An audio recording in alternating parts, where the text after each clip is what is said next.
Everyone, क्या हाल चाल, कैसे हो सभी। आई होप सब बढ़िया हो और सोच रहे थे कि मैम पार्ट 2 आ गया है। हमारी क्लास 7th की एसएसटी का पार्ट 2 आ गया है। हमें तो मैम टेंशन हो गई है, कैसे पार्ट 2 कवर होगा, वापस से इतने सारे चैप्टर्स हैं। तो टेंशन क्यों करना है भैया, फिजिक्स वाला आपके साथ है। मेरा नाम है सृष्टि, मैं हूं आपकी एसएसटी मेंटोर। सोच रहे होंगे आप कि मैम क्या कर रही है खेतों में, खेतों के टूल्स लेकर क्या कर रही है। तो आपकी बेटा एसएसटी पार्ट 2 ज्योग्राफी का फर्स्ट चैप्टर है the story of Indian farming. ठीक है, तो हम आपकी क्लास 7th का पूरा पार्ट 2 यूट्यूब पे कवर करने वाले हैं। बहुत क्रिस्प तरीके से वन शॉट में मैं आपको सारे चैप्टर्स यहाँ पर समझा दूंगी। Chapter number 1 the story of Indian farming. भैया भारत की जो खेती है ना, जो भारत का प्राइमरी ऑक्यूपेशन भी है, जहां भारत के बहुत सारे लोग काम करते हैं, उसकी स्टोरी क्या है ना। कैसे भारत में एग्रीकल्चर होता है यार, ऐसा ही क्यों होता है कि महाराष्ट्र में कॉटन बहुत उगता है यार, ऐसा ही क्यों होता है कि पंजाब में बहुत बढ़िया गेहूं उगते हैं। ये क्यों होता है, कैसे होता है, और इस इंडिया की स्टोरी ऑफ इंडियन फार्मिंग क्या है, ये हमें आज चमकाना है। सबसे पहले what does the term agriculture means, इस टर्म का मतलब क्या होता है। Agriculture means the preparation of soil, cultivation of plants and rearing of live stock. यानी कि बेटा जब आप सॉइल को प्रिपेयर करते हो है ना, उसको खोदते हो, डिग करते हो, उसमें खाद वगैरह डालते हो, उसमें कोई क्रॉप्स उगाते हो है ना, सीड डालते हो, बीज बोते हो और उसको उगाते हो। एज वेल एज अगर आप किसी जानवर को पाल रहे हो है ना, बीट काउ, बीट बफेलो, उस पूरी चीज को क्या कहते हैं बेटा, एग्रीकल्चर कहते हैं। It includes farming, animal husbandry, forestry as well as horticulture, यानी कि फ्रूट्स को ग्रो करना। ठीक है, the word agriculture comes from the Latin word agri and culture. Agri का मतलब होता है फील्ड, कल्चर का मतलब होता है टू कल्टीवेट, यानी कि फील्ड, यानी कि खेतों में कुछ उगाना, मतलब एग्रीकल्चर। मैम हमने सेरीकल्चर भी सुना है क्या भैया, सेरीकल्चर। कल्चर मतलब उगाना, ग्रो करना, रखना। सेरीकल्चर क्या होता है, जब आप सिल्क वॉर्म्स को है ना, सिल्क वॉर्म्स को पालते हो, उनके कोकून से सिल्क निकालते हो, सिल्क का कल्टीवेशन करते हो, तो दैट इज सेरीकल्चर। मैम हमने पिस्सीकल्चर भी सुना है। पिस्सीकल्चर मतलब रेयरिंग ऑफ फिशेस है ना, विटीकल्चर मतलब कल्टीवेशन ऑफ ग्रेप्स, हॉर्टिकल्चर मतलब कल्टीवेशन ऑफ फ्रूट्स। तो ऐसे अलग अलग कल्चर होते हैं। नाउ अब आप थोड़े शॉक हो जाओगे जरा सुन के कि एग्रीकल्चर का इंडियन इकोनॉमी में कितना बड़ा रोल है। भैया 18%, इंडिया की इकोनॉमी का 18% किससे आता है, एग्रीकल्चर से आता है। 46% लोग जो है ना, 46% लोग क्या करते हैं, खेती करते हैं। सोचो इतने सारे लोग हैं इंडिया में, उसमें 46% लोग क्या कर रहे हैं, खेती कर रहे हैं। एंड सबसे शॉकिंग, अगर मैंने तुम्हें बोला किसान, तुम सोचोगे भैया एक आदमी है ना, थोड़ा सा बूढ़ा सा आदमी है, सिर पे पगड़ी वगड़ी बंधी है और खेती कर रहा है। क्या तुम कभी सोचोगे कोई औरत हो सकती है किसान। But you will be shocked to know बेटा 75% of women are in agriculture, more than man, है ना। 75% of women are in agriculture. तो भैया हमेशा हमने किसान को एक आदमी सोचा है, but maximum females in India are also farmer, जो एग्रीकल्चर कर रही हैं। ठीक है, नाउ अगर इंडिया की बात कर तो इंडिया में भैया पंजाब में बहुत बेहतरीन सरसों दा साग और मक्के दी रोटी मिलती है ना, बहुत बेहतरीन गोल्डन व्हीट फील्ड्स है। कश्मीर की केसर, ओ हो है ना, इतनी शानदार, इतनी प्योर कश्मीर की केसर है ना। आसाम की चाय ले लो, ठीक है, नॉर्थ ईस्ट और नीलगिरीज की चाय ले लो, ठीक है, हमारे केरला का राइस ले लो, पैडी फील्ड्स है ना। तो अलग अलग रीजन में बेटा अलग अलग चीजें हमारे देश में उगती है। अब कैसे उगती है ma'am, what are the dependency, है ना। ऐसा क्यों मैम कि पंजाब में बहुत ज्यादा चाय नहीं उग रही, ऐसा क्यों असम में व्हीट नहीं उग रहा, बिकॉज सॉइल, क्लाइमेट, टेरेन और वाटर की अवेलेबिलिटी अलग अलग जगह पर अलग अलग है। जहां अलग सॉइल है ना, जहां एलुवियल सॉइल है, यानी कि बहुत बढ़िया सॉइल है, वहां बहुत बढ़िया व्हीट उगेगा, बहुत बढ़िया राइस उगेगा। अगर जहां अच्छी सॉइल नहीं है, जैसे कि हमारा राजस्थान है ना, कि भाई रेगिस्तान है ना, बहुत ज्यादा डेजर्ट एरिया है, तो वहां पर बहुत अच्छा व्हीट वगैरह नहीं, वहां रागी उग जाएगी, बाजरा उग जाएगा, जिसको ज्यादा पानी की जरूरत नहीं है, जहाँ सॉइल अलग, क्लाइमेट अलग, टेरेन यानी कि भैया कोई प्लेन लैंड है ना, कि माउंटेन है। अगर भाई हिमालय उत्तराखंड में अलग क्रॉप्स उगेगी, है ना, हमारे पंजाब में एमपी में अलग क्रॉप्स उगेगी। वाटर अवेलेबिलिटी कहाँ पर ज्यादा है, उस अकॉर्डिंगली बेटा अलग अलग जगह पर अलग अलग तरह की क्रॉप्स उगती है। चमक रहा है एवरीवन? ठीक है। अगर हम बात करें कि मैम अभी अभी खेती होना शुरू हुई है क्या, नहीं भैया, बहुत पुराना किस्सा है। Rice grains are found in Ganga plain from 7 to 8 millennium. Millennium मतलब होता है 1000 साल, है ना। तो भैया राइस ग्रेन्स तब से 7-8 millennium BCE, before Christ era से हमें हमारे गंगा प्लेन में मिल गई है। बार्ले और मिलेट मिले थे मेहरगढ़ में, है ना। हड़प्पन, जब हमने हड़प्पा सिविलाइजेशन पढ़ा है तब हमने देखा है barley, wheat, rice, millet, vegetables वो लोग भी उगाते थे। इंटरक्रॉपिंग प्रैक्टिस होती थी। What is intercropping? इंटरक्रॉपिंग का मतलब क्या होता है बेटा? Growing of 2 or more different crops in the same field, है ना। पर अलग अलग तरह की क्रॉपिंग करते, उसे क्या कहते हैं? Inter cropping. तो आज से नहीं, सदियों से चला आ रहा ये ट्रेडिशन है। और क्या मैम आज से हम जानवर पाल रहे हैं? नहीं भैया, आपके कैटल, शीप, है ना, गोट, ये सब भी बहुत बहुत बहुत पुराना हिस्टोरिकल ट्रेडिशन है। अगर आप देखोगे 3500 BC जब इंडस वैली सिविलाइजेशन था, है ना, हमने पढ़ा है क्लास 6 में कि इंडस वैली सिविलाइजेशन में हमने देखा है लोगों ने शीप, गोट, बफेलो, हॉर्सेस ये सब डोमेस्टिकेट कर रखे हैं। मतलब इंडियन हिस्ट्री में, नियर बाय हिस्ट्री में farming, agriculture, domestication of animals कुछ नए कॉन्सेप्ट्स नहीं है बच्चा मेरे, बहुत पुराने समय से ये सब चले आ रहे हैं। बात चमक रही है ना? चमक रही है तो कमेंट सेक्शन में लिखना है क्या? चमका मैम, चमक रहा है, बहुत बढ़िया। भाई एंशिएंट जो टेक्स्ट है हमारे वेद हैं, उसमें भी हमें अलग अलग क्रॉप्स के नाम मेंशन्ड हैं। जैसे कि वेदों में बार्ले, है ना, तब उसको यावा बोलते थे ना, यावा लिखा है मतलब बार्ले। गोधुमा, गोधुमा मतलब वीट। विरही मतलब राइस। अर्थशास्त्र में कौटिल्य ने लिखा है sections on land, preparation of seeds and payment to farmer. मतलब ये सब बहुत नया नहीं है बेटा, ये समझने की जरूरत है कि दिस इज नॉट न्यू। हमने खेती में बहुत एडवांसमेंट कर लिया है ना। आजकल पॉली हाउस लगा देते हैं, आर्टिफिशियल रेन हो जाती है, हाइब्रिड सीड, ऑर्गेनिक फार्मिंग, ये सब अभी अभी के नए नए मॉडर्न फार्मिंग है। लेकिन ये कब से चला आ रहा है? जब से कौटिल्य थे, जब से इंडस वैली सिविलाइजेशन थी, उसके भी पहले से एग्रीकल्चर हमारे देश में चला आ रहा है। Vriksha Ayurveda by Surapala, recommendation on seed preparation, soil cultivation and watering. Brihatsamhita by Varahamihira describe grafting method. तो भैया अलग अलग लोगों ने अलग अलग वेदों में, अलग अलग शास्त्रों में खेती के बारे में काफी चीजें लिखी है। यहाँ एक पॉइंट नोट करना है बेटा, बृहसंहिता में ग्राफ्टिंग मेथड लिखी गई है जो आज तक भी यूज होती है। व्हाट इज ग्राफ्टिंग मेथड बेटा? ग्राफ्टिंग मेथड में क्या होता है, आप दो तरह के प्लांट लेते हो, है ना, दोनों प्लांट को जोड़ देते हो, है ना।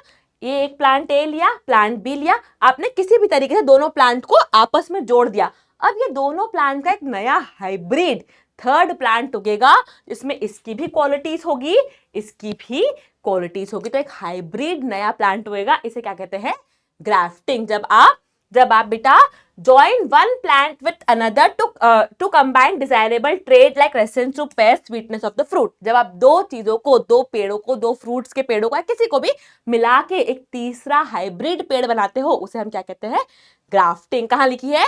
बृहसंहिता में। ठीक जी। नाउ इंडिया में मैम अलग अलग तरह का क्लाइमेट है, हमें पता है। क्या हमने क्लाइमेट्स ऑफ इंडिया चैप्टर में पढ़ा है? हिमालय का क्लाइमेट एल्पाइन है भैया, याद है ना, है ना। पार्ट 2 आ गया है, लेकिन याद रखना पूरी पार्ट 2 में पार्ट 1 के लिंक्स हैं। क्लाइमेट्स ऑफ इंडिया वाला चैप्टर रिवाइज कर लेना अगर भूल गए हो कि हिमालय में एल्पाइन क्लाइमेट है ना, बिल्कुल बर्फ रखी है, बहुत तेज बर्फ पड़ती है। उसके नीचे थोड़ा लोअर हिमालय में टेम्परेट है। टेम्परेट यानी कि बहुत बर्फ नहीं है, बट ठंडा ये भी है, उत्तराखंड वगैरह वाला एरिया। सब ट्रॉपिकल है ना। हमारा कौन सा रीजन? नॉर्दर्न प्लेन वाला, है ना। आप यूपी वाला रीजन लो, दिल्ली वाला रीजन लो, that is sub tropical. Arid यानी कि बिल्कुल सूखा पड़ा हुआ, राजस्थान का Thar desert. Tropical wet, Western Ghat, याद करो ये वेस्टर्न कोस्टल स्ट्रिप पे झमाझम बारिश होती थी, इसीलिए यहाँ का वेस्टर्न कोस्टल स्ट्रिप पे कैसा है? Tropical wet. सेमी एरिड यानी कि इतना इतना गंदा नहीं जितना राजस्थान का है, नॉर्मल नॉर्मल, ठीक है। कहाँ पर है? डेक्कन प्लेट्यू, जो सेंट्रल वाला पार्ट में, दिस पार्ट, जो ट्रायंगुलर शेप का पार्ट होता है, central Deccan plateau. Eastern India और सदर्न इंडिया में ट्रॉपिकल क्लाइमेट है। ये हमने कहाँ पढ़ा है? क्लाइमेट्स ऑफ इंडिया वाले चैप्टर में बिल्कुल बढ़िया तरीके से चमकाया है। तो भैया अलग अलग अगर यहाँ पर क्लाइमेट है, अगर मैं बोलूँ कि हमें हिमालय में ऐसा प्लांट उगाना चाहिए जिसको बहुत गर्मी चाहिए, क्या उगेगा? क्या नहीं उगेगा भैया, वहां गर्मी है ही नहीं, वहां बर्फ है, ठीक है। This is how climate play role in the agriculture. तो ये पूरे क्लाइमेटिक कंडीशंस को देखते हुए इंडिया को 15 एग्रो क्लाइमेटिक जोन्स में डिवाइड करा है। कितने जोन्स? 15 जोन्स। कि भैया जो Punjab and near by zone है वहां बहुत बढ़िया गेहूं उगते हैं, बढ़िया सरसों उगती है। भैया जो Maharashtra and near by area है वहाँ कॉटन बहुत अच्छी उगती है। केरला वाले साइड हमारा चावल बहुत बढ़िया उगता है। तो ऐसे 15 जोन्स में हमारे इंडिया को क्या किया है बेटा?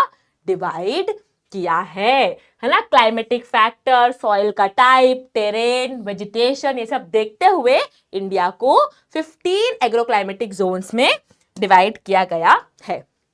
नाउ भैया समझ में आ गया मैम। एक आपने बताया कि टेरेन से फर्क पड़ता है तो 15 में आपने डिवाइड कर दिया। एक समझ में आ गया क्लाइमेट से फर्क पड़ता है। एक और मेन चीज अगेन क्लाइमेट्स ऑफ इंडिया वाले चैप्टर में पढ़ी थी, क्या? मॉनसून। याद करो, 2 मॉनसून पढ़े थे, south west and north east. South west and north east. South west monsoon पूरे इंडिया में बारिश करता है। नॉर्थ ईस्ट मॉनसून, जब वो मॉनसून विंड बाहर जाती है तो हमारे सदर्न रीजन के तमिलनाडु और आसपास के रीजन में बारिश करवाती है। याद आ रहा है? नहीं आ रहा है तो क्लाइमेट्स ऑफ इंडिया वाला चैप्टर चमकाना पड़ेगा। हमारे मॉनसून से हमारा क्लाइमेट, सॉरी हमारा एग्रीकल्चर बहुत ज्यादा क्या होता है बेटा? वैरी होता है। जब साउथ वेस्ट मॉनसून आता है जून टू सितंबर में, तब नॉर्दर्न एंड सेंट्रल इंडिया में बारिश होती है। नॉर्थ ईस्ट मॉनसून में ईस्ट और साउथ इंडिया में ज्यादा बारिश होती है। और तमिलनाडु, वेस्ट बंगाल, आंध्र प्रदेश जैसे रीजन जहां पर दोनों ही मौसमों में, दोनों ही सीजन में बारिश होती है, इस कारण से पूरे समय बारिश होने की वजह से बेटा यहाँ पर राइस की खेती बहुत बढ़िया होती है। क्योंकि चावल एक ऐसा पौधा है जिसको बहुत पानी चाहिए, इट नीड बहुत सारा पानी, है ना। तो हमारे साउथ में आप देखोगे कि चावल इसलिए उगता है। इवन लोग, आपने देखा होगा, चावल खाते भी है। साउथ के लोग चावल ज्यादा खाते हैं। क्यों? क्योंकि वो वहीं उगता है, उनको सस्ता पड़ता है ना, उन्होंने हमेशा वही खाया है, ठीक है। क्यों? क्योंकि उनको भाई इधर भी बारिश मिल रही है, साउथ वेस्ट में भी, और नॉर्थ ईस्ट मॉनसून में भी बारिश मिल रही है, इस कारण से वहां पानी की कोई कमी नहीं होती है, ठीक है। नेक्स्ट 3, अब ये बहुत इंपॉर्टेंट है भैया। अगर आप कॉम्पिटिटिव की भी तैयारी करोगे आगे तो ये बिल्कुल आएगा आपके एग्जाम में। क्रॉपिंग सीजन्स क्या होते हैं? याद रखिएगा, इंडिया के 3 क्रॉपिंग सीजन्स है, खारिफ, राबी, ज़ैद। खारिफ, राबी, ज़ैद। कैसे याद करेंगे? ध्यान रखिएगा, इधर देखिएगा। खारिफ सीजन सोइंग होती है जून जुलाई में, हार्वेस्टिंग होती है सितंबर अक्टूबर में। सोइंग मतलब बोना, है ना, कि भैया उस चीज को बोया कब जाता है? अगर आपने किसी क्रॉप को जून या जुलाई में बो दिया है, ठीक है, उसकी सोइंग कर दी है, और सितंबर अक्टूबर में उसकी हार्वेस्टिंग, कटिंग कर दी है, तो वो सभी क्रॉप क्या होती है? खारिफ क्रॉप। कैसे याद करेंगे? JKS, है ना। थोड़ा सुना JK सीमेंट, है ना, JK सीमेंट। तो ऐसे याद कर लेंगे हम, थोड़ा ऐसे याद कर लेंगे। एक न्यू पेज लेते हैं खारिफ क्रॉप के लिए, JK सीमेंट। सीमेंट की स्पेलिंग हम यहाँ पर S से याद करेंगे, ठीक है, ताकि हमें याद हो जाए। J stands for June July, K stands for kharif, and S stands for September October. याद हो गया। तो हर वो क्रॉप जो इस समय बोई जाएगी, इस समय काटी जाएगी, वो होती है कौन सी क्रॉप? खारिफ क्रॉप, जिसे हम मॉनसून क्रॉप भी कहते हैं। राइस, मेज, jowar, bajra, groundnut, sugar, cotton इसके एग्जाम्पल्स है, याद करने हैं। देखो मॉनसून क्रॉप है, बारिश हो रही है इस समय, राइस डेफिनेटली होगा, समझ रहे हो। Maize, jowar, bajra, groundnut, sugar cane, cotton, this are all the kharif crop. This crop need hot weather and heavy rainfall. सीधी बात है यार, है ना, इस सीजन में, जून से सितंबर के सीजन में बारिश ही होती है, तो हैवी रेनफॉल चाहिए एंड वेदर भी इन्हें ठंडा नहीं चाहिए, गर्म वेदर चाहिए। तो खारिफ क्रॉप्स याद हो गई। Next is rabi crop. कैसे याद करेंगे? ORM, है ना, ओ राम से याद कर लो भैया, ओ राम से याद कर लो, ओ राम, ओ राम, ओ राम। ओ दैट इज अक्टूबर में सोइंग करी, अक्टूबर में बोया। रा मतलब राबी, एम मतलब मार्च अप्रैल में काट लिया। गेहूं एक बहुत बड़ा एग्जाम्पल है किसका? राबी क्रॉप का। वीट, बार्ले, पीस, मस्टर्ड यानी कि सरसों, ग्राम यानी कि बेसन, ये सभी क्या है बेटा? राबी क्रॉप्स हैं। This need cool weather and less water. ठीक है, इसको ठंडक चाहिए, है ना, हमारा दिसंबर नवंबर वाले महीने में ये अच्छी उग जाती है और फिर इसको पानी भी ज्यादा नहीं चाहिए। तो खारिफ और राबी क्लियर है। J K cement and O Ram. Last क्या बचा? जेद। छोटा सीजन देखो, वेरी छोटू सीजन है ना, जब फ्रूट्स उगते हैं, दैट इज भैया मार्च अप्रैल में इसको बो दिया है एंड जून जुलाई में काट लिया है। स्पेशली फ्रूट्स उगाए जाते हैं जेद के सीजन में। Watermelon, cucumber, muskmelon, pumpkin, ये सारी चीजें इस समय उगती है। This crops are grown between rabi and kharif, है ना, कि राबी और खारिफ के बीच में, कि राबी क्रॉप्स की हार्वेस्टिंग हो गई है, खारिफ क्रॉप बोने में थोड़ा समय है, तो वो जो 2-3 महीने बीच के बच जाते हैं, है ना, यहाँ आपको और अच्छे समझ में आएगा। ये देखो यहां अगर हम देखें, राबी क्रॉप है, अक्टूबर नवंबर में बोया, इस समय हार्वेस्ट कर लिया। ठीक है जी। हमारी जो खारिफ क्रॉप है वो इस समय जून जुलाई में बोया, इस समय हार्वेस्ट कर लिया।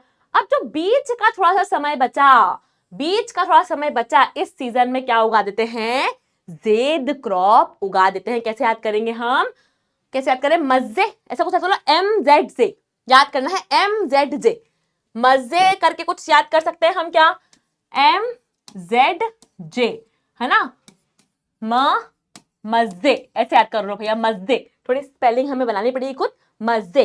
तो हमने मार्च अप्रैल में इसको बोया, जून जुलाई में काट लिया। Zaid is the crop. 3 season होते हैं, kharif, rabi and zaid. I hope it is very much clear to you. Even आज से नहीं, मुगल समय से ही ऐसे ही सीजन होते थे, बस नाम अलग होते थे। अर्लियर केडरा, हेमाना एंड ग्रईशिमिका ऐसी क्रॉप्स बोलते थे। अभी हम खारिफ, राबी एंड जेद क्रॉप्स के नाम से जानते हैं। Now the again a very important part of the chapter, जो यूजुअली क्लास 8th का पार्ट था, अब आपकी पार्ट 2 में क्लास 7th में ही आ गया है। दैट इज सॉइल यानी कि वो मिट्टी, है ना, वो टॉप लेयर जिसके ऊपर उगाई जाती है crops, the thin upper layer of earth crust that supports plant life। ऐसा डेफिनेशन एग्जाम में लिखना है। What is soil? Thin upper layer, पतली सी जो ऊपर की लेयर होती है अर्थ के क्रस्ट की, जिसके ऊपर क्रॉप्स उगाई जाती है। How it is formed? It take millions of years, है ना। एक बड़ी सी रॉक टूटती है, वेदर होती है ना, पानी गिरा, बारिश गिरी, समर के कारण वो रॉक टूटी और टूटी, है ना, मिलियंस ऑफ ईयर तक टूटते एकदम फाइन क्रिस्टल पार्टिकल्स में जब वो कन्वर्ट हो जाती है बेटा, उसे हम क्या कहते हैं? सॉइल कहते हैं। ठीक है, it is formed over millions of year through the breakdown of rocks and decay of organic matter, है ना, कि वो रॉक टूटती गई और उस रॉक के ऊपर मान लो अगर कोई ऑर्गेनिक मैटर है ना, मान लो कोई जानवर है या कोई पत्तियां गिरी हुई है ना, तो वो क्या होता है, धीरे धीरे विद टाइम डीके होता है, सड़ता है ना, खत्म होते जाता है और उससे बहुत ज्यादा मिनरल्स आते हैं, है ना। व्हेन एनी ऑर्गेनिक मैटर, कोई भी डेड एंड डिकेड एनिमल है ना, कोई प्लांट्स की पत्तियां हैं, वो विद टाइम पड़े पड़े क्या होती है, बहुत फर्टाइल हो जाती है। तो जब वो फर्टाइल, जो ह्यूमस बोलते हैं उसको, that and as well as the parented rock, जब वो पूरे मिल जाते हैं तो एक बहुत प्यारी सी अपर थिन लेयर बनती है, उसे हम क्या कहते हैं? सॉइल कहते हैं। सॉइल कैसे बनती है बेटा? वेरी स्लो प्रोसेस है, बहुत समय लगता है। शुरुआत कैसे होती है, इधर देखिएगा डायग्राम से, कि एक बहुत बड़ी सी जो रॉक है, बेड रॉक कहते हैं या पेरेंट रॉक कहते हैं, टूटती है, बारिश हुई, कोई भी कारण से टूटी और टूटते टॉप सॉइल, देखो टूटते छोटे छोटे टुकड़ों में टूटी, इसे कहते हैं टॉप सॉइल। इस टॉप सॉइल के ऊपर कोई मान लो प्लांट पड़ा हुआ है, कोई डेड एनिमल पड़ा हुआ है, वो उसका ऑर्गेनिक मैटर है। तो ये जो दोनों चीजें हैं ये आपस में मिलके एक पतली सी लेयर बना देती है। पतली सी लेयर से क्या कहते हैं हम? द टॉप फर्टाइल सॉइल, है ना, द टॉप फर्टाइल सॉइल। या ह्यूमस का मतलब अगर मैं बता दूं आपको, ह्यूमस क्या होता है? It is the organic matter in soil which is formed by decomposition of plants and animals matter, है ना, कि भाई कोई अगर जानवर मरा हुआ है, कोई पेड़ पौधे वहां पर हैं, तो वो जब डीकम्पोज होते हैं, सड़ जाते, मतलब पूरे खत्म हो जाते हैं ना, विद टाइम वो खत्म हो जाते हैं, तो उसका जो मटेरियल बचता है उससे क्या बनता है? ह्यूमस बनता है, जो बहुत फर्टिलिटी देता है किसको? सॉइल को। It is very rich in nutrients and retain moisture. सीधी बात याद रखनी है कि एक पेरेंट रॉक टूटते टूटते टूटते टूटते टॉप सॉइल बनती है। उस टॉप सॉइल पर कोई जानवर, कोई पेड़ पौधे मरे हुए आपस में मिल जाते हैं और वो मिलके एक अपर लेयर बनाते हैं of the soil that is very fertile. Weathering क्या होता है? कहीं अगर क्वेश्चन आ गया, what is the meaning of weathering of rock? मतलब टूट जाना, ब्रेकिंग डाउन, है ना, कि अगर ये बड़ी सी रॉक है, उसकी वेदरिंग हो गई, मतलब वो टूट गई है, उसका ब्रेकअप हो गया है। इट इज ब्रोकन डाउन, है ना, जब वो टूट जाती है due to any factor, physically, chemically, अगर टूट गई है तो उसे क्या कहते हैं बेटा? वेदरिंग कहते हैं। अगेन इंपॉर्टेंट पार्ट कि भैया इंडिया में मेजर सॉइल टाइप्स क्या क्या है, ध्यान से सुनिएगा, क्विकली समझाऊंगी। First is the alluvial soil, the very fertile soil, जो गंगा वाले रीजन में बनती है। जब गंगा जी आती है हिमालय से, अपने साथ साथ बहुत सारे मटेरियल लेके आती है, बहुत सारे मिनरल्स लेके आती है, और नीचे आते आते हरिद्वार वाली तरफ, है ना, हमारे नीचे नॉर्दर्न प्लेन्स में वो सारे मटेरियल छोड़ के उस पूरे नॉर्दर्न प्लेन की मिट्टी को वेरी मच फर्टाइल, बहुत फर्टाइल कर देती है ना। तो जब नदियां आके मिट्टी फर्टाइल कर देती है तो सबसे बढ़िया मिट्टी वहां बनती है। तो it is formed by the reverse. First point, river से बनता है। Northern plain, Ganga ji specially के कारण बनता है, नॉर्दर्न प्लेन में पाया जाता है। वेरी फर्टाइल, बहुत ज्यादा अच्छा सॉइल होता है। Rich in nutrients definitely. Rice, wheat, मेज, शुगरकेन, जूट, कॉटन, वेजिटेबल्स, आप किसी भी तरह का क्रॉप यहाँ पर उगा सकते हैं। नेक्स्ट आप बात करेंगे कॉटन सॉइल की या ब्लैक सॉइल की। याद रखिएगा बेटा, ये सॉइल जो है महाराष्ट्र वाले रीजन में पाई जाती है। याद कैसे करेंगे कि भैया वॉल्केनिक इरप्शन से ही बनती है। अब सोचिए, देखो यार, वॉल्केनो अगर फटेगा तो काला काला ही हो जाएगा, फटने के बाद पूरा ब्लैक, उसका लावा जो है विद टाइम बिल्कुल काला हो जाएगा। तो याद रखिएगा, जब वॉल्केनो फटता है ना, विद टाइम जब उसका जो लावा है वो कूल डाउन होता है और उससे जो सॉइल बनती है वो ब्लैक कलर की हो जाती है। महाराष्ट्र वाले रीजन में पाई जाती है बेटा, डेक्कन वाले रीजन में पाई जाती है, इसलिए ब्लैक सॉइल के नाम से इसे जाना जाता है। गुजरात और एमपी में भी ये मिलती है। इट इज अगेन फर्टाइल, ये भी फर्टाइल होती है। एलुवियल सबसे फर्टाइल है, but this is also fertile soil. Cotton, wheat, jowar, sugarcane, tobacco इस पर उगता है। बात करेंगे रेड सॉइल की, सीधी बात है मैम, लाल सॉइल मतलब लाल कलर की वो मिट्टी होगी। It is formed by weathering of old rocks. पुरानी रॉक जब टूटती हैं एकदम लाल हो जाएंगी, यार भाई हम टूट ही नहीं रहे हैं, गुस्से से लाल हो गई है, ठीक है, पुरानी है, बहुत पुरानी रॉक है, टूट ही नहीं पा रही है, गुस्सा आ रहा है उनको, तो वो लाल हो गई। याद करने के लिए समझा रही हूं, ये लाल कलर क्यों आता है वो बताऊंगी, बट याद कैसे करेंगे कि बहुत पुरानी रॉक है, बिल्कुल बहुत गुस्से से लाल हो रही है, जब वो टूटती है तो क्या बन जाती है? रेड सॉइल बन जाती है। लेकिन red colour is due to the presence of iron, है ना, आयरन के कारण, आयरन के प्रेजेंस के कारण बेटा उसका कलर क्या होता है? रेड कलर होता है। तमिलनाडु, कर्नाटका, ओडिशा वगैरह वाले रीजन में पाई जाती है। It is not very fertile. गुस्से से बनी है ना यार, गुस्से से टूटी है तो इतनी फर्टाइल नहीं है। Rice, ragi, groundnut and again some vegetables इस पर उगाए जाते हैं।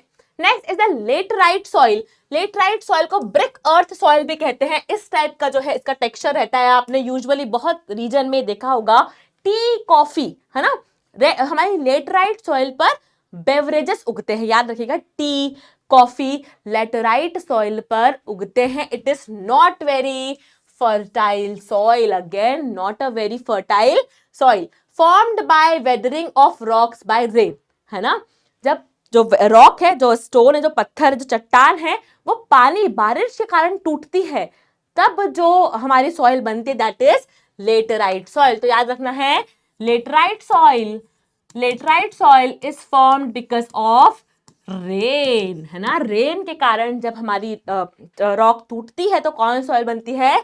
Laterite soil. Again, the iron red color is because of iron and aluminium. It is not a very fertile soil. Becomes hard in hot weather. Tea, coffee, rubber, cashew nut, ये सब इस पर उगाए जाते हैं. Next, desert soil. सीधी बात है यार, डेजर्ट सॉइल मतलब रेगिस्तान में होगी, बिल्कुल रेतीली मिट्टी होगी. Again not very fertile. इस पर कैसी क्रॉप उगाई जाएगी? जिसको ज्यादा पानी नहीं चाहिए. इवन राजस्थान वाले एरिया में और गुजरात वाले एरिया में, वेस्टर्न गुजरात में ये पाई जाती है. Very low fertility. Bajra, groundnut उगाया जाता है बिकॉज उसमें पानी देके, इरिगेट करके, यानी कि आपने आर्टिफिशियली पानी दिया है तो ग्राउंडनट उगेगा. बाकी बाजरा, रागी, ऐसी क्रॉप्स डेजर्ट सॉइल पर उगाई जाती है. लास्टली, माउंटेन सॉइल, जो कहां पर है बेटा? हिमालय या माउंटेनियस रीजन में है. It is formed by freezing and melting of ice, है ना.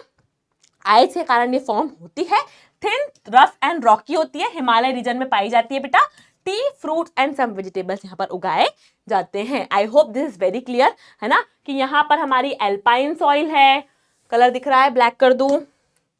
ब्लैक कर देती हूँ. चलिए, यहाँ पर हमारी एल्पाइन सॉइल है. ये जो ग्रीनिश है that is the alluvial soil, that is very fertile. This is the sandy desert वाली सॉइल. याद आ रहा है कि नहीं? ठीक है. Then this is the black soil, then red soil, then laterite soil. This are again the types of soils and I hope this is very very clear. ठीक है जी. चमक रहा है भैया? चमक रहा है तो एक बार लिख दीजिए मैम, चमक रहा है. नेक्स्ट हम लोग पढ़ने वाले हैं बेटा नर्चरिंग द सॉइल. अब भैया सॉइल तो है, इसको नर्चर करना पड़ेगा, है ना. छोटी सी बच्ची है, ये छोटी बच्ची है क्या? यस, छोटी बच्ची है सॉइल. इसको हमें क्या करना पड़ेगा? नर्चर, यानी कि बेटा इसका ध्यान रखना पड़ेगा, इसको मैनेज करना पड़ेगा. ऐसा नहीं है कि बस ये सॉइल है, इस पे उगाते जाओ चीजें उगती जाएगी. नहीं, फर्टिलिटी उसकी विद टाइम कम हो जाती है. तो हमें क्या करना पड़ेगा उसको? अगर आपको अच्छा हार्वेस्ट चाहिए, अच्छी क्रॉप चाहिए, तो सॉइल आपकी हेल्दी होनी चाहिए. इसीलिए हमें सॉइल को कंजर्व करना पड़ेगा, सॉइल को बचा के रखना पड़ेगा. आजकल हम सॉइल बहा देते हैं. ये डाला पानी, दो चार बिल्कुल ड्रम भर भर के पानी खेतों में डाला और सॉइल बह जाती है. But we have to conserve the soil ताकि आगे हमें अच्छी हार्वेस्ट हमेशा मिल पाए. कैसे कंजर्व करें मैम? क्या तरीके हैं कंजर्वेशन के? अगेन क्लास 8 का टॉपिक था लास्ट ईयर तक, बट अब आपकी क्लास 7th में आ गया है. क्लास 8 में बहुत वाइडली था, ना थोड़ा शॉर्ट में है. क्या करना है? क्रॉप रोटेशन, यानी कि growing different crop in same field in different season two prevent soil from losing specific nutrients. यानी कि क्रॉप रोटेशन करना है. मतलब आपने क्या किया? एक बार में एक फील्ड में 6 महीने के लिए चावल उगा दिए, 6 महीने के लिए सोयाबीन उगा दी, 6 महीने के लिए भुट्टे उगा दिए. मतलब आपने क्या किया? अलग अलग तरह की क्रॉप उगाई ताकि क्या हुआ? सॉइल को अलग अलग न्यूट्रिशन मिलेंगे, है ना. आप गेहूं ही गेहूं उगाओगे तो फर्टिलिटी खराब होगी. आपने अलग अलग क्रॉप्स उगाई, है ना. सॉइल को अलग अलग एक्सपीरियंस हुआ. उस कारण से क्या होगा बेटा? सॉइल की फर्टिलिटी मेंटेन रहेगी. Next is multiple cropping, growing multiple crops in the same field. आपने क्या किया भैया? एक ही फील्ड पर एक ही टाइम पर, या तो आप अलग अलग सीजन में कर लो कि 6 महीने चावल उगाऊंगा, 6 महीने गेहूं, या आपने एक साथ उगा दिया. आपने एक साथ भुट्टा भी उगा दिया, गेहूं भी उगा दिया. आपने एक ही फील्ड पर एक साथ 2-3 क्रॉप्स उगा दी. उसे क्या कहते हैं बेटा? Multiple cropping. या आपने काउंटर प्लोइंग कर दी. मैम काउंटर प्लोइंग का मतलब क्या हुआ? आपने क्या किया बेटा? जो आपकी फील्ड थी, आपकी फील्ड में आपने ऐसे हल चला दिया. क्या किया आपने? ऐसे हल चला के एक नहर टाइप बना दी. फॉर एन एग्जाम्पल इधर देखो कि ये अगर आपकी फील्ड है, ये आपकी फील्ड है, तो आपने क्या किया? ऐसे बीच बीच में हल चला दिया, गड्ढे टाइप बना दिए, है ना. गड्ढे टाइप बना दिया, प्लो कर दिया. अब क्या हुआ? आपने क्रॉप्स उगाई जनरली, है ना. यहाँ आपकी क्रॉप्स उग रही है, बढ़िया. ठीक है, यहाँ आपकी क्रॉप्स उग रही है. अब अगर यहाँ पर आप पानी डालोगे बेटा, यहाँ पर अगर जैसे ही आपने पानी डाला तो पानी एकदम बहेगा नहीं. क्यों? क्योंकि आपने एक बैरियर बना दिया है. समझ रहे हो? ये बैरियर है. तो पानी एकदम डालोगे या तो मिट्टी एकदम बहेगी नहीं. इस बैरियर के कारण रुक जाएगी, थोड़ी सी रुकी, फिर पानी की स्पीड कम हुई, फिर थोड़ी मिट्टी यहाँ रुक गई. तो इन हलों में, इन नहरों में क्या होगा बेटा? थोड़ी थोड़ी मिट्टी रुक जाएगी और आपकी सॉइल क्या हो जाएगी? कंजर्व हो जाएगी. या आपने क्या किया? ऑर्गेनिक फर्टिलाइजर यूज किए, है ना. जो बहुत ज्यादा बेकार फर्टिलाइजर होते हैं जिससे क्रॉप शायद अच्छी उग जाती है, है ना, यील्ड अच्छी मिल जाती है, बिल्कुल लाल लाल सेब फल हो जाते हैं, है ना, बिल्कुल बड़े बड़े जामफल हो जाते हैं, है ना। आपने फर्टिलाइजर डाल डाल के, है ना, चीजें डाल डाल के उसको वैसे तो कर दिया, बट उससे आपकी सॉइल क्या हो गई, खराब हो गई। इस सीजन आपको अच्छी ग्रोथ मिल जाएगी, बट अगले सीजन शायद नहीं मिलेगी। तो आपको क्या करना है, ऑर्गेनिक जो आपकी सॉइल को बचा के रखे ऐसे फर्टिलाइजर यूज करने हैं। पंचगव्य, पंचगव्य क्या होता है बेटा, जब आप काऊ, गाय का डंग यानी कि काऊ का जो गोबर होता है, यूरिन, मिल्क, कर्ड और घी, इन पांचों चीजों को मिलाकर जब आप खेतों में देते हो, इससे भी आपकी सॉइल जो है वो क्या रहेगी बेटा, अच्छी खासी रहेगी, फर्टाइल रहेगी। सब क्या है, ट्रेडिशनल मेथड जो कि बहुत समय से होते हुए आ रहे हैं। कुछ मॉडर्न मेथड्स भी हैं। What are the modern methods? Modern या कंटेम्प्रेरी मेथड क्या है, टेरेसिंग करना, अफॉरेस्टेशन करना, मल्चिंग करना, प्रिसाइज फर्टिलाइजर डालना। देखो, अफॉरेस्टेशन मतलब क्या होता है कि आपने बहुत सारे पेड़ उगा दिए, है ना, आपने पेड़ उगाओगे तो सॉइल कंजर्वेशन होगा, सॉइल बच के रहेगी, सॉइल इधर उधर नहीं जाएगी, ठीक है। आपने क्या करा, टेरेस फार्मिंग कर दी। टेरेस फार्मिंग क्या होता है बेटा, अगर कोई हिली एरिया है, यहाँ हमारे पास फोटो, यस, कोई हिली एरिया है, तो आप, टेरेस होती है ना, जैसे कि आप सीढ़ियां होती है, ऐसी सीढ़ियां होती है, सीढ़ियां होती है, तो आपने क्या किया, आपने क्या किया, ध्यान से देखिएगा, यहां पर क्रॉप उगा दी, यहां क्रॉप उगा दी और यहां क्रॉप उगा दी, सीढ़ियों पे क्रॉप उगाई। अब मान लो भैया, अगर आपने यहां से पानी डाला तो स्पीड में पानी आएगा, लेकिन जब वो पानी नीचे गिरेगा, जब वो पानी नीचे गिरेगा तो उसकी स्पीड धीमे होगी, और धीमे और धीमे और धीमे, ऐसे वो सॉइल को, है ना, यानी कि मिट्टी को एकदम से बहा के नहीं ले जाएगा। इसलिए टेरेस फार्मिंग करने से क्या होता है, वाटर कंजर्व होता है, सॉइल कंजर्व होती है। आपने मल्चिंग कर दी। मल्चिंग मतलब क्या बेटा, कि आपने सॉइल के ऊपर एक लेयर और डाल दी, है ना, आपने पतली पतली पत्तियां डाल दी, स्ट्रॉ, कचरा डाल दिया, है ना, आपने चारा डाल दिया, आपने क्या करा, सॉइल के ऊपर एक लेयर और डाल दी। तो जैसे ही पानी तेज से आएगा तो पहले उस लेयर को उठाएगा, भैया ये सॉइल है, सॉइल के ऊपर ये लेयर है। अगर पानी एकदम स्पीड में आएगा तो सॉइल बची हुई रह जाएगी, ये लेयर क्या होगी, ये उड़ जाएगी। इससे आप सॉइल को कंजर्व कर सकते हो। कैसे, सॉइल के ऊपर एक और लेयर चढ़ा के, उस लेयर में आप पत्तियां डाल दो, चारा डाल दो, है ना, ट्विग्स डाल दो, मतलब कुछ भी आपके पास जो भी आसपास खेतों का जो मटेरियल है, जो वेस्टेज है थोड़ा सा, वो आप डाल के उसको कवर कर सकते हो। प्रिसाइज फर्टिलाइजर कि आपने बहुत बिल्कुल धमाधम फर्टिलाइजर नहीं डाला ना, बिल्कुल ही आपने ड्रम का ड्रम नहीं डालने के डाला, बट आपने क्या करा, प्रिसीजन से, कि भाई यहाँ पर इतना ही रहेगा, इतने ही ड्रॉप्स लेंगे, तो उतने ही ड्रॉप आपने डाले। तो इन कुछ मेथड से बेटा आप क्या कर सकते हो, सॉइल को कंजर्व कर सकते हो, सॉइल को प्रिजर्व कर सकते हो। नेक्स्ट टॉपिक इज वाटर, कि भैया वाटर जरूरी है क्या खेती में? डेफिनेटली है। बिना वाटर के क्या खेती हो सकती है? डेफिनेटली नहीं। वाटर कैसे मिलेगा भैया, कैसे वाटर मिलेगा? ऑप्शन 1, रेनफॉल हो जाए। सीधी बात है यार, रेनफॉल हो जाए, झमाझम बारिश हो जाए, बारिश से हमारे खेतों को, हमारे जो फील्ड्स है उसको पानी मिल जाएगा और सब बढ़िया हो जाएगा। लेकिन आजकल जो क्लाइमेट चल रहा है बेटा, है ना, कभी बारिश तेज, कभी बारिश कम, तो क्या सिर्फ बारिश के पानी पर डिपेंड किया जा सकता है? नहीं, हमें हमारी फील्ड्स को इरिगेट करना पड़ेगा। इरिगेट करना मतलब क्या? What do you mean by irrigation या इरिगेट करना? जब आप पानी खुद देते हो, कि आपने कुआं खोद दिया, आपने खेत में आपके कुआं है, उस कुएं से आपने जब पानी दिया, है ना, बारिश नहीं हो रही है, आप जब खुद पानी दे रहे हो खेतों को, तो उसे क्या कहते हैं? इरिगेशन कहते हैं। अलग अलग मेथड होते हैं इरिगेशन के, आ जाओ देख लेते हैं। नाउ पहले इरिगेशन में ट्रेडिशनली जो पुराने मेथड है उनकी बात करते हैं, फिर नए मेथड्स की बात करेंगे।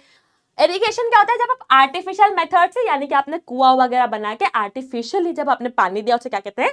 इरिगेशन। इसमें क्या क्या तरीके हैं, तो इधर देखो।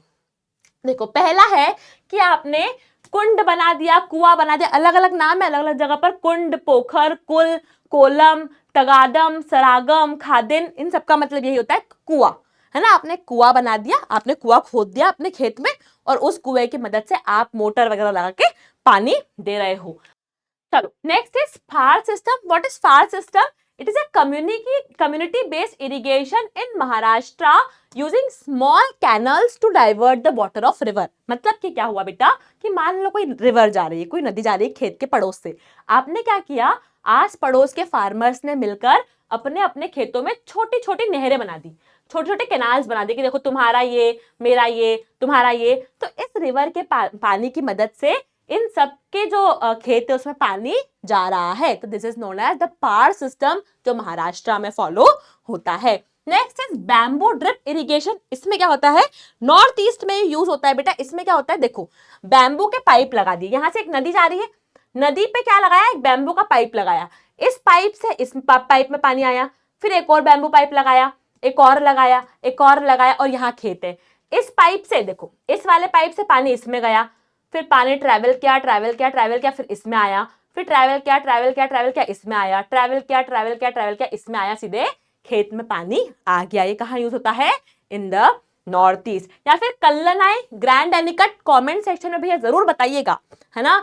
ये चैप्टर एज ऑफ रीऑर्गेनाइजेशन वाले चैप्टर में कल्लनाई डैम को हमने पढ़ा है कि किसने बनाया है, कहाँ बनाया है। एक डैम बनाया था कि आपने देखो, डैम अगर बनाया, डैम की मदद से अगर आपने अपने खेतों में पानी डाइवर्ट कर दिया, उसे कहते हैं डैम प्रोसेस। पर कमेंट्स में आपको बताना है कल्लनाई ग्रैंड एनिकट डैम किसने बनवाया है। This are the traditional method. Modern method में क्या है, जो अक्सर आपने अलग अलग खेतों में देखा होगा, फव्वारे लगा दिए, स्प्रिंकलर इरिगेशन। आपने क्या किया, एक पाइप लगाया, है ना भैया, एक पाइप लगाया, इस पाइप में आपने पानी छोड़ा और बहुत सारे फव्वारे लगा दिए, इस फव्वारे से इस पूरे पूरे खेत को पानी मिल रहा है, इसे कहते हैं sprinkler. Sprinkler. Next is drip irrigation, बूंद बूंद से पानी आ रहा है। मतलब क्या करा भैया, आपने पाइप लगाए, इन पाइप में इनलेट्स कर दिए, आउटलेट्स कर दिए, छोटे छोटे से आउटलेट्स कर दिए। फिर जब आपने मोटर चालू करी, इस पाइप में पानी आया और बूंद बूंद, ड्रिप ड्रिप, है ना, बूंद बूंद क्या हो गया, इस पूरे खेत को पानी मिल गया। ज्यादा अलग अलग टेक्निक्स जिससे आप आपके खेतों को क्या दे सकते हो, पानी दे सकते हो। Next is seeds. सीड्स क्या इंपॉर्टेंट है खेती के लिए मैम, एग्रीकल्चर, इरिगेशन इंपॉर्टेंट है, वाटर इंपॉर्टेंट है, मॉनसून इंपॉर्टेंट है, सॉइल इंपॉर्टेंट है, लेकिन जो सीड, जो बीज बोओगे वो भी तो जरूरी है ना। तो seed is again a very key component, it is very important बेटा। Traditionally high yielding seeds were carefully selected and preserved for next planting season. Seeds were passed down in family and shared at community level. मैं खुद एक पता है farmer background से आती हूँ ना, मेरे जो बड़े ताऊ जी हैं ये सब फार्मिंग ही करते थे। तो हमें पता है कि लोग क्या, जैसे कि हमने कोई भी फ्रूट खाया है ना, हमारे खेत का आम आया, तो उनका ये होता था कि ये आम खाने के बाद जो सीड है, उसका जो गुठली है, उसको संभाल के रखना है, क्योंकि उसको हम नेक्स्ट ईयर वापस बोने वाले हैं। ठीक है, तो सीड्स आर वेरी इंपॉर्टेंट, मतलब वो बहुत कल्चरल भी है। आपने कोई भी फ्रूट खाया है ना, हमारे इधर कस्टर्ड एप्पल, सीताफल आते थे, तो उसके सीड्स को हम लोग फेंकते नहीं थे, उनको हमको संभाल के रखना होता था, ताकि वो नेक्स्ट सोइंग सीजन में वापस उन्हीं सीड को बो के वापस नए नए प्लांट्स उगाए जाएंगे। This is how seeds are very very important. Bija Amrita is a paste made of cow dung and urine used to coat the seeds before planting. It protects seeds from and reduces the germination time, है ना। तो बहुत सारे लोग काऊ की जो urine होती है उसको, और काऊ का डंग होता है यानी गोबर, और उसकी यूरिन को मिक्स करके सीड्स के ऊपर, बीजों के ऊपर पेस्ट लगाते हैं, ताकि वो बहुत अच्छे से जर्मिनेट करे, वो फेल ना हो सीड, है ना, सीड वो न्यूट्रिशंस बढ़ जाते हैं इससे। क्या कहते हैं उसे, बीजा अमृत। टुडे मेनी फार्मर्स, देखो अब ऐसा नहीं होता ना, अब लोग गुठली नहीं सुखा रहे, अब क्या कर रहे हैं, लोग दुकान पे जाके सीड्स खरीद रहे, है ना, उनसे पूछ रहे कि भैया अगर आप जाओगे कि हमें सोयाबीन उगाना है, दे हैव न्यूमरस सीड्स, भाई ये क्वालिटी है, ये क्वालिटी है, ये क्वालिटी है, ये क्वालिटी है। तो आजकल लोग क्या करते हैं, दुकानों पे जाके बेटा सीड खरीद लेते हैं। ठीक है ना। What is traditional farming system. Traditional farming system में क्या होता था बेटा कि लोग ने सीड खरीदी, खेत पे आए, खेत को पूरा प्रिपेयर किया, उस पर हल चलाया, सीड्स को बो किया, सीड्स बो कर दिया, उसमें पानी डाला, विद टाइम थोड़ा सा उगेगा, थोड़ा सा उगेगा, प्रॉपर उगेगा, अगर उसमें कुछ फर्टिलाइजर डालना है तो डाल दिया, कोई दवाई डालनी तो डाल दी, और विद टाइम फिर उसको हार्वेस्ट कर लिया। That is the traditional farming method. जैसे टेरेस फार्मिंग, जैसे मैंने तुम्हें कहा, हिली एरियाज में, स्लोपी एरियाज में होती है। Kulagar, what is Kulagar, traditional homestead farming in Konkan plains where families cultivate variety of crops around their home, है ना भाई। Kulagar is a farming method, एक ट्रेडिशनल मेथड है जो केरला के आसपास, सॉरी गोवा, कोंकण प्लेन्स, गोवा के आसपास फैमिलीज खुद क्या करती है, अपने घर के आसपास अपनी नीड के लिए, बेचने के लिए नहीं, अपने खाने के लिए कुछ फार्मिंग करती हैं। गो कृषि, what is Go Krishi? Holistic method where cow provide manure and bullocks to plough feed, है ना, जब आप काउ का हेल्प लेके पूरी खेत में हल चलवाते हो या उनका डंग यूज करते हो या उनका मिल्क यूज करते हो, उनकी यूरिन यूज करते हो, तो उस तरह की फार्मिंग को हम क्या कहते हैं? गो कृषि farming. ICAR, that is Indian Council of Agriculture and Research, has documented almost 5,000 traditional practices. तो यहाँ तो 3 ही लिखी है ना, टेरेस फार्मिंग हो गई, कलागर हो गई, गो कृषि हो गई, these are the 3, but ICAR ने 5,000 ऐसी मेथड्स बताई है बेटा जो कि क्या है? ट्रेडिशनल फार्मिंग मेथड्स है ना. अगर आप अब बात करोगे एग्रीकल्चर प्रैक्टिस जो कंटेम्प्रेरी यानी कि जो मॉडर्न है, तो मॉडर्न एग्रीकल्चर का एक बहुत बड़ा क्रेडिट जाता है मिस्टर MS स्वामीनाथन को. He is the father, he was the father of Indian green revolution. क्या किया था इन्होंने बेटा? इन्होंने हाई यील्डिंग सीड्स, ऐसी सीड्स भारत को दी थी जिस सीड को बोने से अगर पहले नॉर्मल सीड से अगर 100 किलो गेहूं उगते थे, तो हाई यील्डिंग सीड से वो 5x 6x 10x हो गई थी, है ना. जस्ट हील्ड हुई थी कि भैया 100 किलो की जगह अब 500 600 1000 किलो सीड्स, उस सीड से आपके गेहूं उगेंगे. तो भाई ग्रीन रिवॉल्यूशन कौन लेकर आया था भारत में? हमारे MS स्वामीनाथन जी इन 1960s 70s में. हाई यील्डिंग सीड्स आ गई थी जिससे पानी बहुत लग रहा था, इन सीड्स को पानी बहुत लग रहा था, इसमें फर्टिलाइजर पेस्टिसाइड भी बहुत डालना पड़ रहा था. मैकेनाइज्ड इक्विपमेंट, ट्रैक्टर और हार्वेस्टर की मदद से ये सीड्स बो सकते थे, बट इससे यील्ड जो थी, है ना, जो रिजल्ट था वो बहुत ज्यादा बढ़ गया था. ठीक है. अच्छा, इसके कोई लिमिटेशन है, कोई प्रॉब्लम है? डेफिनेटली है यार. आपने केमिकल फर्टिलाइजर बढ़ा दिए हैं, है ना, तो अभी तो आपको अच्छा लग रहा है ना, साल भर 10 साल 20 साल 50 साल तक आपकी सॉइल ठीक रहेगी.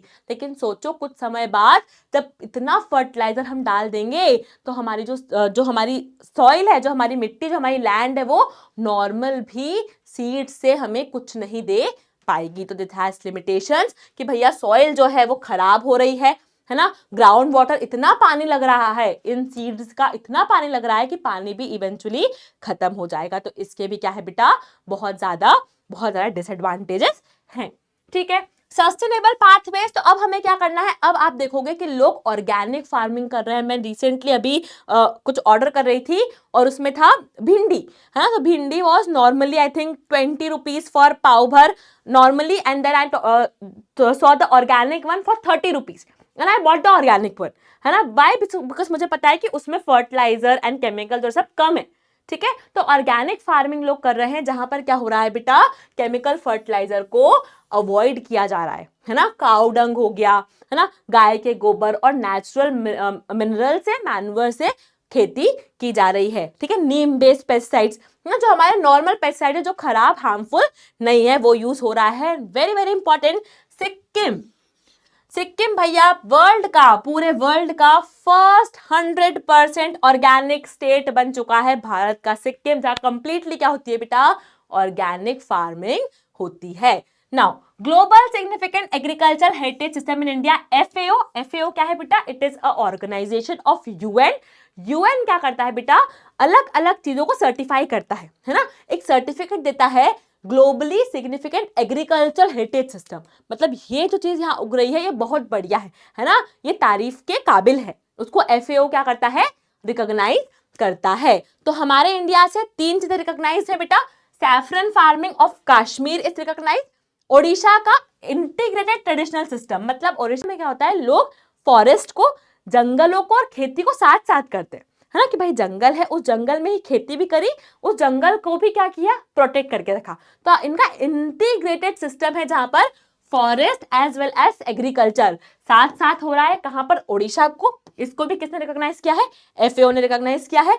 Below sea level agriculture method in Kerala, है ना. केरला में at some places sea level के नीचे खेती होती है, सी लेवल के नीचे फिशिंग होती है ना. भाई घर ऊपर है ना, स्टे ऊपर है, और सी लेवल के भी नीचे क्या होती है?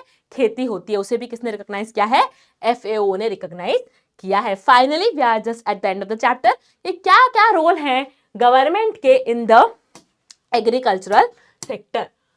नाउ गवर्नमेंट क्या कर सकती है बेटा? लोगों को सीड दे सकती है ना, अच्छी सीड्स देना, फर्टिलाइजर क्योंकि बहुत महंगे आते हैं यार, actually they are very costly. तो एक अफोर्डेबल रेट में सीड्स देना, फर्टिलाइजर देना, पेस्टिसाइड देना.